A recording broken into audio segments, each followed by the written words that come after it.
ඊයේ රාත්‍රියේ කටකතාවක් කරලා තිබෙනවා කොත්මලේ ඩෑම් එක පුපුරා යාම අනතුරක් තියෙනවා කියලා. ඔව් ඊයේ රාත්‍රී 12ට වහාම හොයන්න ඕනකම තියෙනවා කවුද මම පොලිස්පතිතුමාට ඒ වගේම අපේ බුද්ධි සේවාවන්ටත් මම දැනුම් දුන්නා වහාම හොයන්න ඕන කවුද මේ කටකතාව පැතුරුවේ කියලා. මොකද ඒවට ඒ මෙවැනි තත්ත්වයක ජනතාව නොසන්සුන් වීමේ තත්ත්වයක් අපි ඇති කළ යුතු නැහැ. ඒ නිසා ඒ ගැන ඔබතුමා අවධානය යොමු කරන්න. ආපදා සමයේ බොරු ප්‍රචාරණය කරන ලද පුද්ගලයින්ට වැඩවරදී වහාම සොයන්න ජනපති නියෝග දෙයි.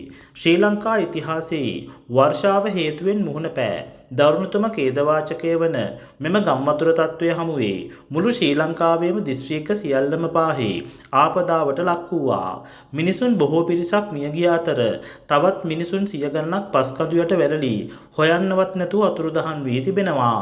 එවන් මොහොතක මිනිසුන් පීඩාවට මෙන්ම මිනිසුන් බියවද්දමින් සමාජ මාධ්‍ය පුරා බොරු ප්‍රචාරණය කරමින් සිටින අමන පුද්ගලයන් සිටිනවා.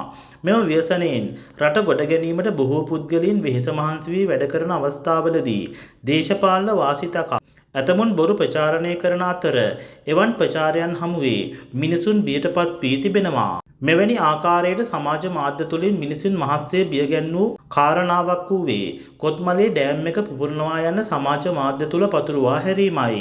එහිදී මිනිසුන් බියගැන් වී කලබලයට පත් වූ අතර එම නිසාද ඇතැම් විට ජීවිතහානිද සිදුවන්නට ඇති. ඉතින් මෙවැනි විවසනයන් හමුවේ බොරු ප්‍රචාරණය කිරීම තුළින් ඔවුන් ලබන්නේ කුමක්ද යන්න හිතාගත නොහැක. ඉතින් එවන් පසුබිමක කොත්මලේ ඩෑම් එක කැඩෙනවා යන්න බොරු ප්‍රචාරණයන් සමාජ මාධ්‍ය තුළින් සිදුකරු පුද්ගලයන් සොයන්න යනුවෙන් ජනපති අනුරකුමාර දිසානායක මහතා උපදෙස් දී ඇති අතර ඒ අනුව CID විසින් ඔවුන් දැනටම සෙවීම ආරම්භ කර ඇති බවයි වාර්තා වන්නේ. ඉතින් මෙම සිදුවුණු මහා විවසනයෙන් ශ්‍රී ලංකා මාතාව සහ එහි ජීවත් වන මිනිසුන් ඉක්මනින් ගොඩ ගැනීමට සියලු දෙනාම එක කටයුතු කරමු. මිය ගිය අයට නිවන් සුවද ප්‍රාර්ථනා කරමු.